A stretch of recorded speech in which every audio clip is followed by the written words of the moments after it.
এবার আমরা দ্বিপদী উপপাদ্য বা বায়নোমিয়াল থিওরেম নিয়ে আমরা ম্যাথ করব।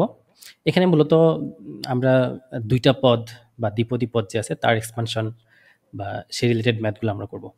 আচ্ছা, ফার্স্ট আমরা যে কাজটা করব যে দেখি আসলে দ্বিপদী উপপাদ্যের এক্সপানশনটা আসলে কীরকম। তো আমরা যদি আমরা একটা সূত্র সবাই জানি, এ প্লাস বি হোল স্কোয়ার, এই সূত্রটা এ প্লাস বি হোল স্কোয়ার সমান আমরা কি জানি, এ square plus twice A B plus B square. এটা নিয়ে আমরা অনেক ম্যাথ করে আসছি অলরেডি। দ্বিপদী উপপাদ্যে সাধারণত আমরা এ প্লাস বি এভাবে আমরা না প্রকাশ করে আমরা এইভাবে প্রকাশ করি, A plus X whole square. যদি আমরা এভাবে যদি দিই তাহলে আমরা পাচ্ছি square plus twice A B, B এখানে এক্স প্লাস বি স্কোয়ার। আচ্ছা, এটা আমরা পাইলাম। আচ্ছা, আমরা আরেকটা কাজ করি, A plus X whole cube যদি বানাই তাহলে আমরা কি পাচ্ছি, A cube plus three A square B plus three A B square plus B cube. এভাবে যদি আমরা A plus x to the power 5 বের করতে চাই তাহলে আমরা কি করব, A plus X whole square A plus X whole cube 2 plus 3 5। তো আমরা এটা আর এটা বের করে এই দুটো যখন আমরা গুণ করব, গুণ করলে আমরা পুরো রাশিটা পাবো। এমনভাবে আমরা যদি এ প্লাস এক্স টু দি পাওয়ার 9 বের করতে চাই, অসম্ভব না, সম্ভব। এ প্লাস এক্স হোল কিউব, এটা যদি আমরা 3 বার বের করে 3টা গুণ করে দিই তাহলে আমরা এ প্লাস এক্স 9টা বের করতে পারবো। আচ্ছা, যদি এরকম হয় এ প্লাস এক্স টু দি পাওয়ার 99, তখন আমরা কি করব? অসম্ভব, অসম্ভবই বলা যায় এটা এভাবে বের করা। তো এই যে আমাদের এই যে দুইটা পদ নিয়ে যে দুইটা পদ তার উপর যে পাওয়ার থাকবে, এটার এক্সপেনশনটা কীরকম হবে, এটার একটা সূত্র আছে এটা সহজে বের করার জন্য। সেটা এই পাওয়ারটা সে 3 হোক, 5 হোক, 9 হোক বা 99ই হোক, সবটার জন্যই প্রযোজ্য। তো সেটা কীরকম আমরা একটু দেখি। সে সূত্রটা এরকম, এ plus x to the power N. এই এন হলো, এন মানে হলো এটা 2 3 0 5 9 99 যা হবে তাই। আচ্ছা, দেখি এই সূত্রটা কীরকম হবে। একটা জিনিস আমরা দেখছি, ফার্স্ট এটা এ স্কোয়ার, পাওয়ার কত 2, প্রথম এর উপর, এই এর উপর পাওয়ার 2 এবং লাস্ট পদটা এখানে যে এক্স আছে তার উপর পাওয়ার এন যত সেটা। এখানের ক্ষেত্রেও তাই, এ কিউব লাস্টেরটা এক্স কিউব। এখানেও তাই হবে। এটা যখন আমরা ভাঙাবো, ভাঙায় যখন গুণ করে দেখবো তখন দেখবো যে প্রথম পদটা আছে এ টু দি পাওয়ার 5, লাস্টের পদটা আছে এক্স টু দি পাওয়ার 5। এই এক্স টু দি পাওয়ার, এই এ প্লাস এক্স টু দি পাওয়ার 9কে যদি আমরা ভাঙাই, আমরা ফার্স্ট প্রথম এর উপর পাবো 9 এবং শেষে এক্স এর উপর পাবো 9, এরকমটাই। তো এখানেও এই এক্সপানশনটাও এরকম, এ plus x to the power n হলে প্রথমে হবে a to the power n plus second পদটা হবে n C 1 a to the power n minus 1 into x এর পাওয়ার হবে 1। তো এটা 2 নম্বর পদ। 3 নম্বর পদটা হবে n C 2 a to the power n minus 2 into x to the power 2 বা এক্স স্কোয়ার। এটা হলো তৃতীয় পদ। চতুর্থ পদটা কি হবে, n C 3 a to the power n minus 3 into x to the power 3।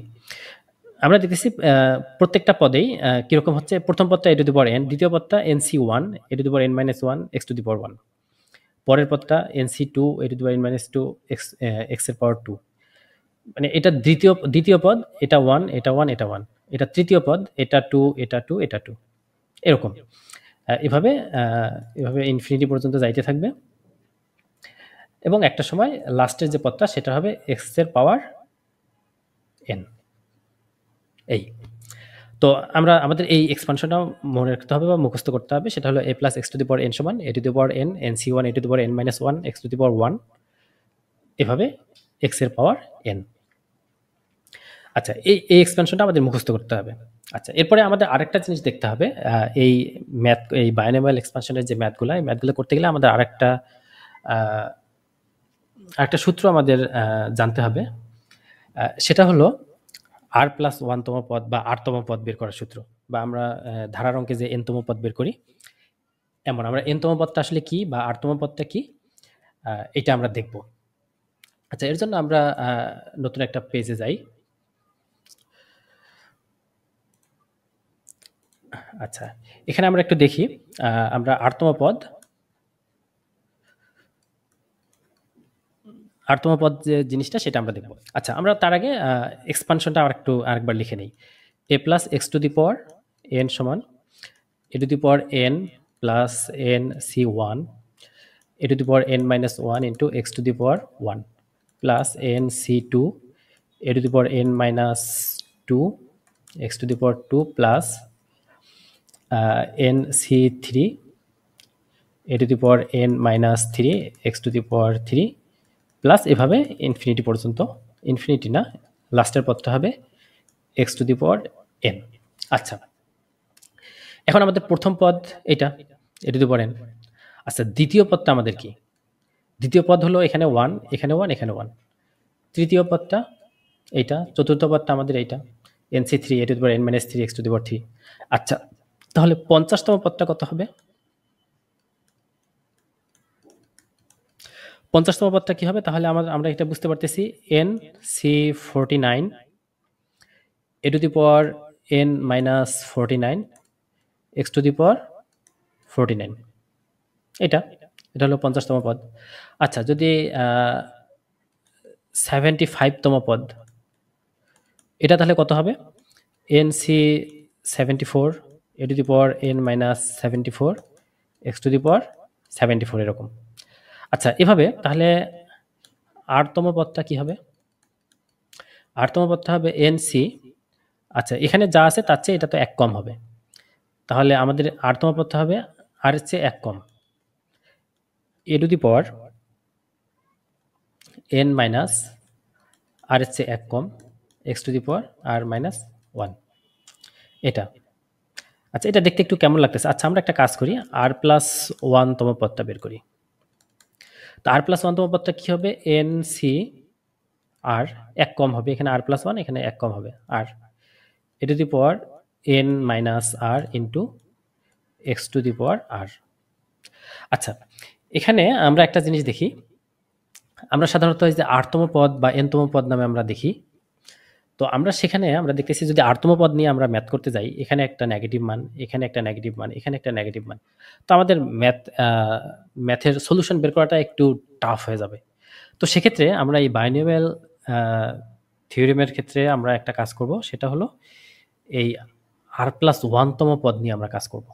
এটা আরতম পদ না নিয়ে আমরা আর প্লাস 1তম পদ যেটা, সেটা নিয়ে আমরা ম্যাথ করব। তো আমাদের এই সূত্রটা একটু মনে রাখতে হবে যে আর প্লাস 1তম পদ হলো n C r a to the power n minus r into x to the power R.